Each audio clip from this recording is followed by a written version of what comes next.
सब बैठ जाओ।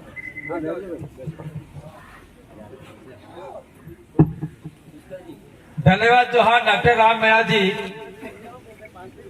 और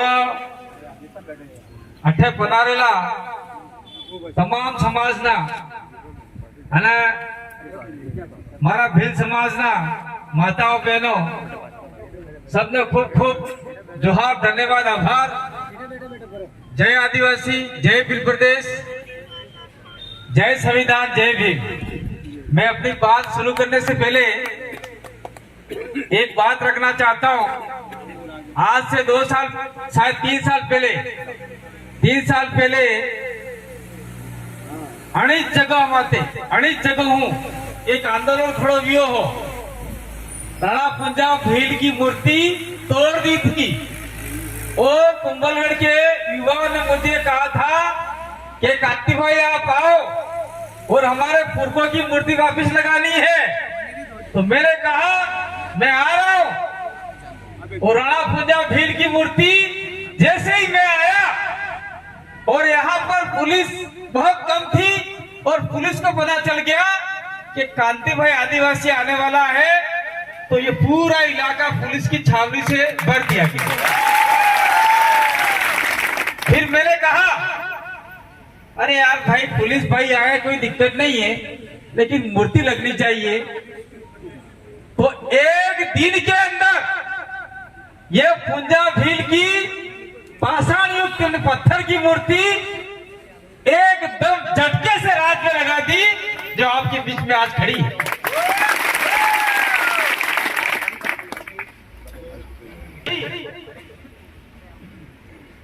तो कांति भाई आदिवासी जैसा ही आया, उसके 10 से 15 मिनट बाद में हमारे बागीदोरा विधायक भील आदिवासी जय कृष्ण पटेल, पटेल એટલે वो पटेल नहीं है, ये आदिवासी पटेल है, हो भील पटेल है। बार बार लोग भ्रमित हो जाते हैं, जैसे अपने में जब पंच पटलाई करते ना, न्यावटा करते हैं, पटेल कहते हैं। अरे क्या हुआ? अरे तेरी हेलो, और लाइट काटो, ज्यादा काटो, जितनी तुम्हारी ताकत है उतनी काटो। और यहाँ के आदिवासी, भील, दलित, माइनॉरिटी, ओबीसी ज्यादा ताकत में आएंगे और एक दिन सरकार को काट डालेंगे, ये ध्यान रखना। गजब बात कही यार। अब तो इतने दूसरे देश से आए, कल महाराणा ये पंजाब भील की जयंती मनाकर घर भी नहीं गया हूं, सीधा यहाँ आया हूं। तो मैं कह रहा था कि 3 साल पहले मैं आया था, पंजाब भील की मूर्ति लगी आपके सामने दिख रही है, और आज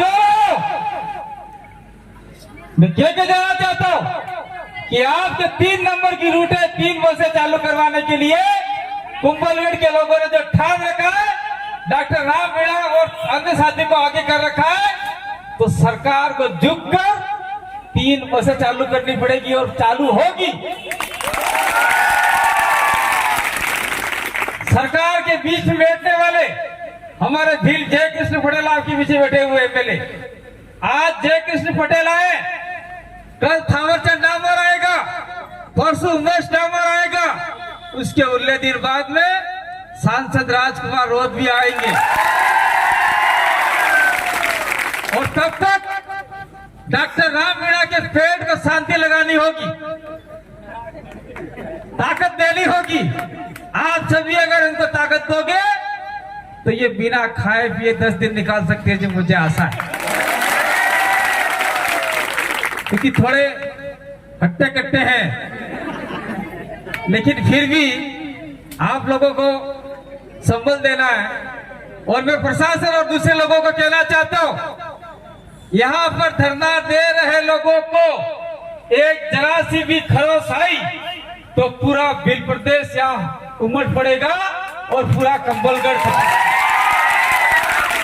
फूल भरा देंगे पूरे कुंभलगढ़ को, ये कहना चाहते, किसी को खरोश तक नहीं आएगी। किसी को खरोच तक नहीं देंगे। और मैं यहाँ के लोगों को कहना चाहता हूँ, चाहे वो जनरल हो, चाहे आपके राजपूत समाज के लोग हो, चाहे किसी भी समाज के लोग हो, उनको मैं कहना चाहता हूँ कि अगर यहाँ बसें चालू होगी तो गांवों से लोग आएंगे और आपके व्यापार को गति मिलेगी। अब लोग ही आ नहीं रहे, दुकान सामान कौन ले जाएगा? इसलिए आप भी डॉक्टर राम मीणा का कंधे से कंधा मिलाकर साथ दो। या किसी जाति समाज की लड़ाई नहीं है, ये लड़ाई सभी कुंभलगढ़ के वासियों की लड़ाई है और बस चालू करने की लड़ाई है। आज ये बाइक नई नई बस में या जीप में लटकाई जावे तो कोई नीचे गिर की पड़ी गई, तेरी जिम्मेदारी कौन ले? सरकार तो पैसे देवे कोई नहीं भाई, सरकार पैसा देते नहीं है। अगर आपका रोडवेज बस होगी, खरोच आ गई, उंगली कट गई तो अच्छा खासा पैसा मिल सकता है सरकारी ओर से। इसलिए सरकार की सुविधा अपन को लेना अनिवार्य है। मैं एक बात और कहना चाहता हूँ साथ साथ में, पंजाब भीड़ की तो मूर्ति लगाई हम लोगों ने थोड़ा दबाव बनाकर, तो जिस व्यक्ति को, जिस महान शख्स को पूरा देश महाराणा प्रताप के नाम से जानता है, और महाराणा प्रताप किसने बनाया? इनका नाम क्या था? कीका। क्या नाम था आपका पता है? कीका। और गोगुंदा के अंदर भीलों ने अपना अंगूठा काट कर उनके कपाल पर तिलक लगाया खून से, और उनको कीका से महाराणा प्रताप बनाया। और प्रताप बनाने के बाद में आज उनकी ये किसकी मूर्ति है? ये नहीं, महाराणा प्रताप तो है, लेकिन धक्का लगाओगे तो टूट जाएगी भाई, रस्सी से बंधी हुई है। सब आना चाहिए सरकार को, यहाँ के एमएलए को। गंदी मूर्ति लगाई अभी तक, जब वोट दिए थे तो पंजाब भील की मूर्ति लगा दी पत्थर की, अब हम लगाएंगे। आदिवासी ने अगर महाराणा प्रताप को प्रताप बनाया था, भीलों ने बनाया था, तो भील लोगों को कहना चाहता हूँ 1-1 रुपया चंदा करो और महाराणा प्रताप की मूर्ति पत्थर की हम लगाएंगे। सरकार जा बाढ़ में, क्या ये हम नहीं कर सकते? जब बस चालू कराएंगे तो मैं तो कहता हूँ उसी बस में महाराणा प्रताप की मूर्ति लेके आएंगे। ये तो हो गई महाराणा प्रताप और पंजाब भील की कल की बात। और मैं बात कहना चाहता हूँ, मुझे कुछ मुद्दे दिए थे, उस मुद्दों को मैं कहना चाहता हूँ। सबसे पहले आप लोगों को ध्यान होगा, ये कुंभलगढ़ का इलाका है। अभी रोशन भाई भील बोल रहे थे कि आदिवासियों की जमीन कोड़ियों के नाम से जा रही है, आधा बीघा रजिस्ट्री करा ली ने, फिर उसमें लिख दिया 4 बीघा, और आज आदिवासी जमीन से बेदखल हो गए। तो मैं यूं कहना चाह रहा हूँ, आप यूं कहना चाहूँ कि जब आप रोटियां नहीं मिलती, खाना नहीं था आपके पास, आपके बाप दादाओं के पास मकान नहीं थे, टापरे नहीं थे, छापरे नहीं थे हमारे पास, तब हमने 1 इंच जमीन नहीं बेची, 1 इंच जमीन नहीं बेची। तो आज काहे को जमीन बेच रहे हो भाई? क्या जरूरत पड़ी आप लोगों को जमीन बेचने की? आज तो कम से कम जितना पैसा हम कमा सकते हैं, उदयपुर जा सकते हैं, अहमदाबाद जा सकते हैं, जयपुर जा सकते हैं, साधन सुविधा हो गई है, वहां से पैसा कमाकर हमारे बच्चों की शादियां करवा सकते हैं, सारा काम करवा सकते हैं। हॉस्पिटल व्यवस्था हो गई अपने इलाकों में, उदयपुर जैसे इलाकों में पहले बाहर जाना पड़ता था, तब तो हमारे बाप दादाओं ने लड़ झगड़ कर जमीन बचाई। और आज तुम लोगों को क्या जरूरत पड़ी? जमीन बेच रहे हो। देखा कभी रेल के किनारे गए हो? बड़े बड़े शहरों के अंदर रेल का पटरियां होती है, उसके बाद तंबू तान के जो लोग रहते हैं एकदम गंदगी में रहते हैं, उनके पास आप बैठ ही नहीं सकते हो। ऐसी स्थिति अपने आने वाली है, आ जाएगी, अगर आपने समय रहते जमीन बेचना बंद नहीं किया तो। मैं तो कहना चाहता हूं, चाहे वीडियो जाए कोई दिक्कत नहीं है, एक दिन ऐसा आएगा अगर आदिवासी दफनाते हैं तो दफनाने के लिए जमीन नहीं मिलेगी, जलाते हैं तो जलाने के लिए शमशान घाट नहीं मिलेगा। सारी जमीनों पे ये लोग महल बना लेंगे, होटलें बना लेंगे, सारा खत्म कर देंगे। और आपने अगर जमीन बेचना बंद कर दिया तो इस इलाके में जितने भी रिसोर्ट हैं वो रिसोर्ट वाले भी इसी इलाके में नहीं आएंगे। मैं देख रहा हूँ यार सारा कुंभलगढ़ खत्म हो गया। ये कुंभलगढ़ ज्यादा भीलों का इलाका था, आज भील कहीं कहीं गायब हो गए। तो सारे इलाकों में बड़े बड़े होटलें बन गई और इन होटलों में हमारी इन भाइयों को कचरा निकालने के लिए भी नौकरी नहीं मिलती। वो लोग मिलती है क्या? रखते ही नहीं वो लोग तो। और आदिवासी इस जमीन के मालिक थे, इस देश के मालिक थे, और आज होटलों में नौकर बनाने के लिए भर्तियां निकालते हैं और हमारे लोग वहां जाते पढ़े लिखे होकर भी। ये बड़े शर्म की बात है। इसलिए आज के बाद हम इस रोडवेज चालू करवाने के लिए हम लोग यहाँ पर आए हैं। लेकिन आप जितने भी लोग आए हो, कसम खाकर ले जाओ, जो आदमी जमीन बेचेगा वो कतई हमारे समाज के बीच में नहीं बैठेगा। ये आप लोग चाहते हो क्या? अब जमीन ही नहीं बचेगी तो आपकी संस्कृति नहीं रहेगी, संस्कृति नहीं रहेगी, मकान नहीं रहेंगे तो सरकारी सुविधाएं कहां से आएगी, कहां से मिलेगी? सरकार देगी नहीं आपको।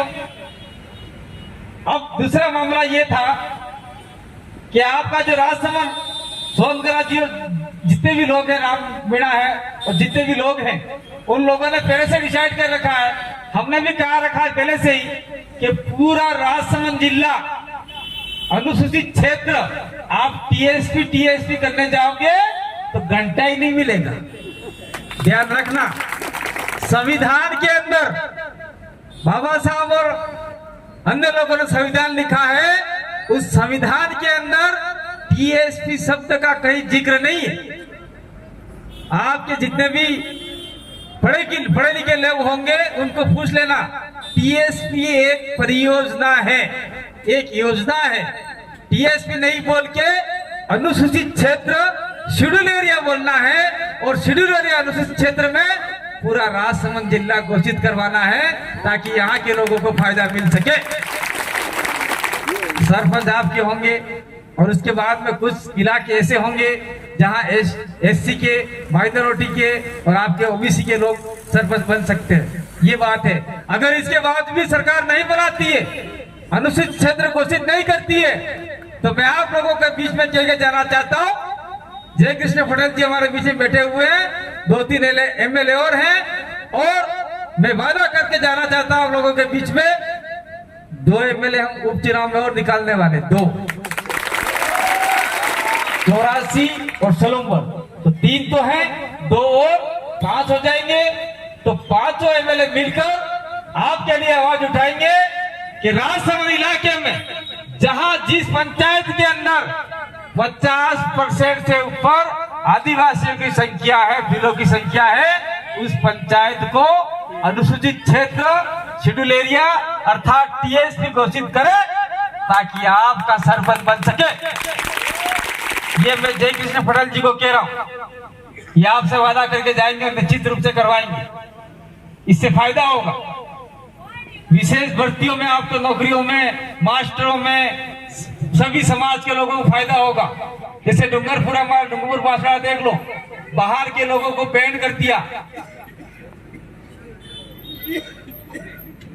45% नौकरियां आदिवासियों को मिल गई, 5% नौकरियां ऐसे समाज को मिल गई, 50% नौकरियां सभी समाजों को मिल गई, और बाहर के लोगों को बैन कर दिया। बाहर के लोग का मतलब राजसमंद के उस साइड के इलाके के लोग जो आदिवासी इलाके के नहीं है, शेड्यूल एरिया के नहीं है, शेड्यूल एरिया के बाहर के लोग, उनको इस इलाके में आने से रोक दिया जाएगा और इसी जिले के लोग नौकरी लगेंगे। ये बहुत बड़ा प्रावधान है। लेकिन इस चीज को आपका एमएलए जानता ही नहीं है, वो तो 5वीं तक पढ़ा, क्या पता, मुझे नहीं पता भाई क्या पढ़ा भाई राम जी, क्या नाम? नहीं, क्या नाम है एमएलए साहब का? सुरेंद्र सिंह जी राठौड़। वो पढ़े लिखे होंगे, मुझे नहीं पता, ये मजाक था भाई, वो उनके इलाके रहते होंगे, हमारे को लेना देना नहीं है। बीए फर्स्ट ईयर है।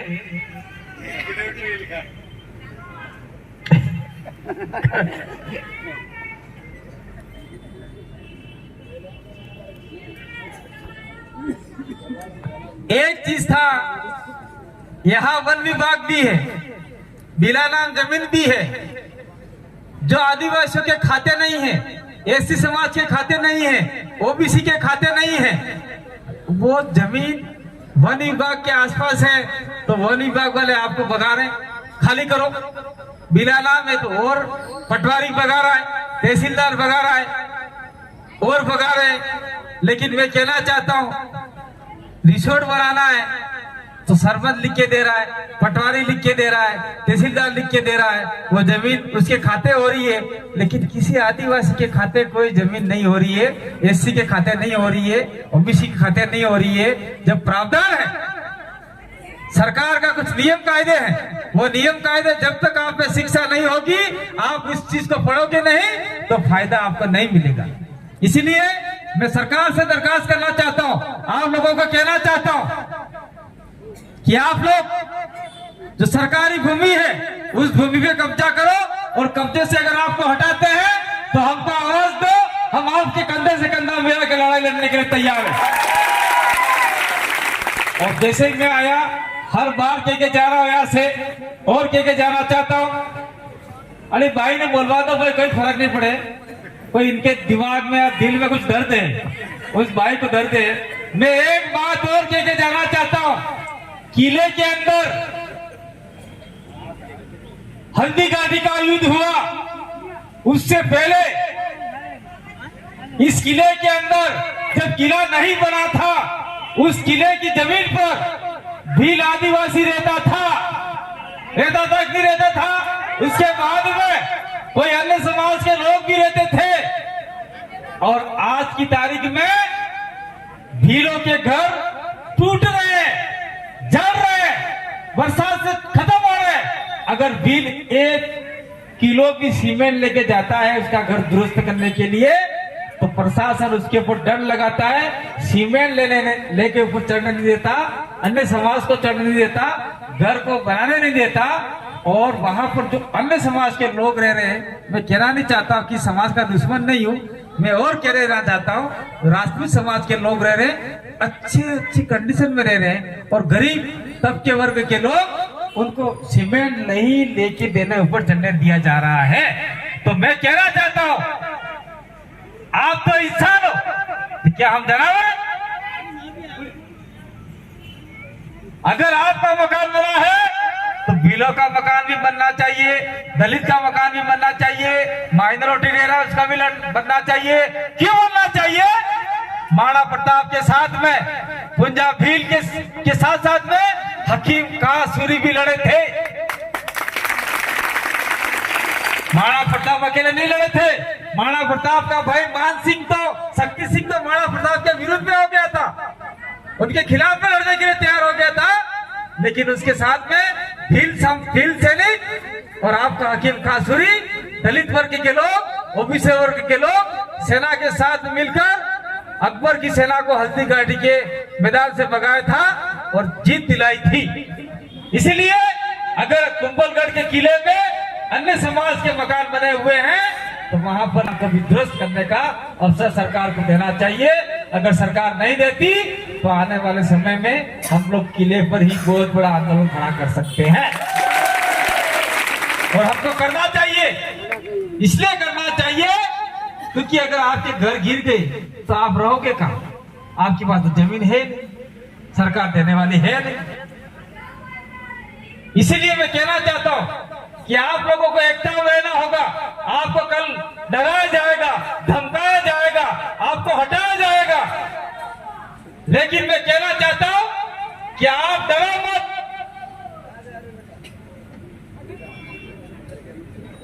आप डरो मत कि आपको ये कर देंगे वो कर देंगे।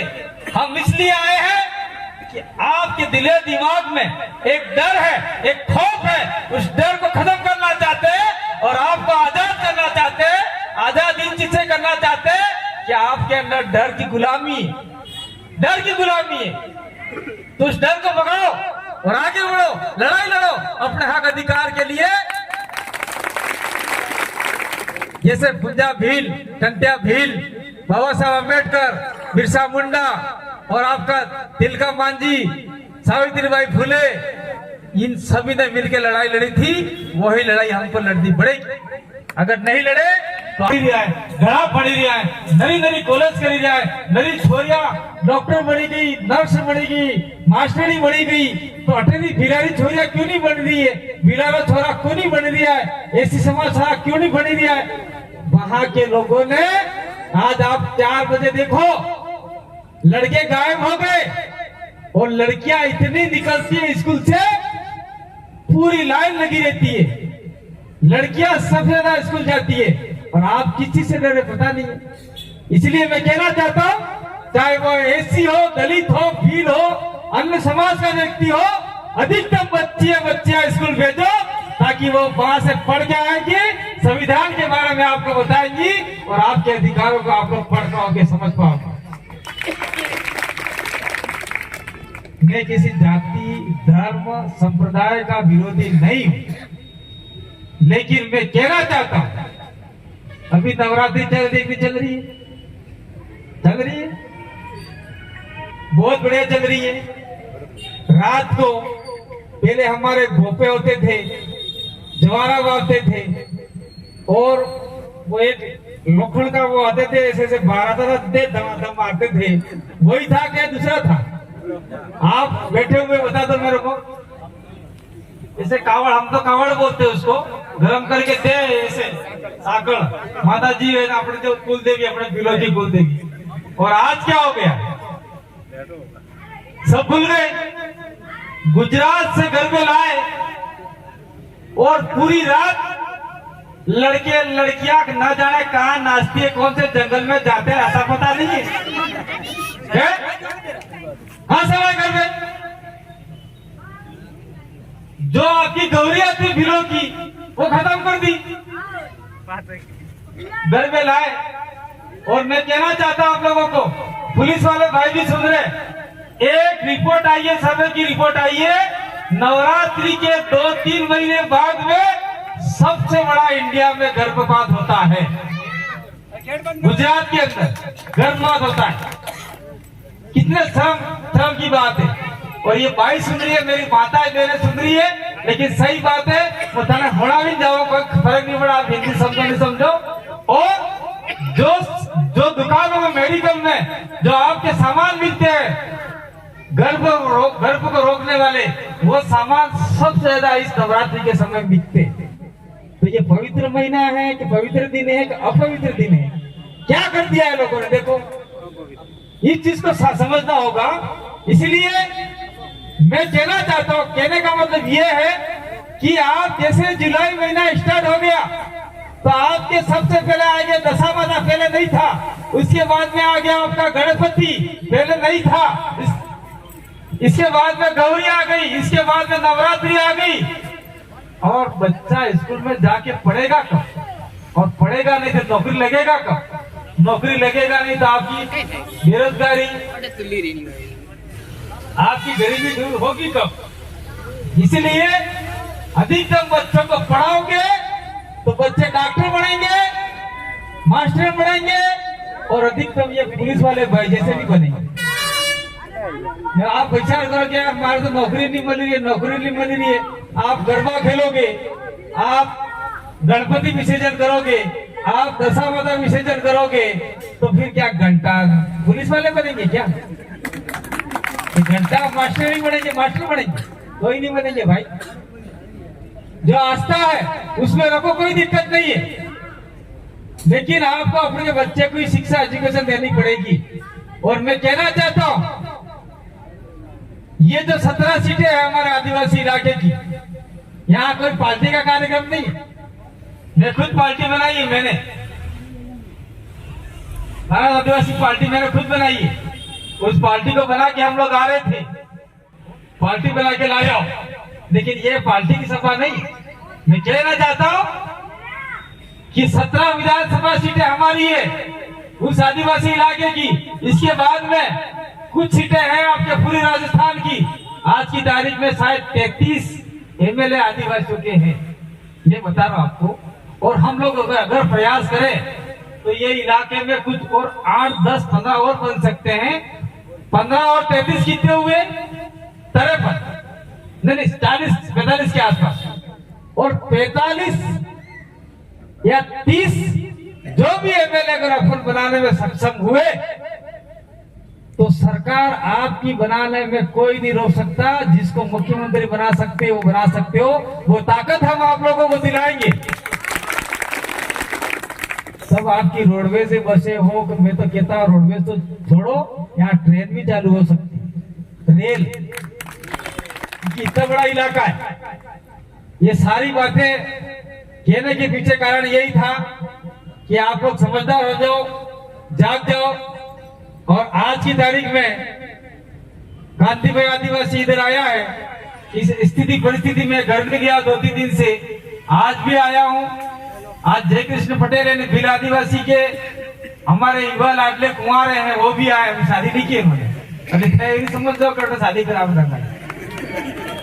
ये कुंवारे छोरे को हमने एमएलए बना दिया है, एक उमेश को बना दिया, राजकुमार को भी कुंवारा बना दिया था, एमएलए बना दिया था। वो ताकत है हमारे अंदर, आपके अंदर भी ताकत है। अगर आपने ठान लिया तो कुंभलगढ़ का भी एमएलए आप लोग जिता के भेज दोगे, तब किसी की आपको जी हुजूरी, किसी के पैर नहीं पड़ने पड़ेंगे। और जो एमएलए आप बनाओगे उसके कान पकड़ के कह सकते हो मैंने तेरे को वोट दिया था, काम करते, तो वो एमएलए करेगा और दूसरा एमएलए नहीं करेगा। और दूसरे एमएलए पार्टी की गुलामी करते, पार्टी की गुलामी करते हैं, वो तो करवा दो, बेचारी बातें करवा दो, उसको असहमत करने दो।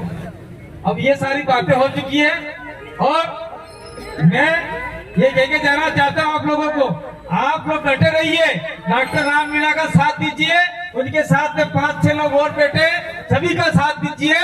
और आज हम 2 आए हैं, कल 2 और आएंगे। थावरचंद एमएलए आएगा, उसके बाद में उमेश आएगा, उसके बाद में राजकुमार सांसद आएगा, उसके बाद में हमारे सारे लोग आएंगे। और मैं तो कहना चाहता हूँ ये रोड बन रहा, कोई दिक्कत नहीं, कम से कम हमने 3 रूट मांगे ना डॉक्टर साहब, कम से कम 3 बसें मांगी है।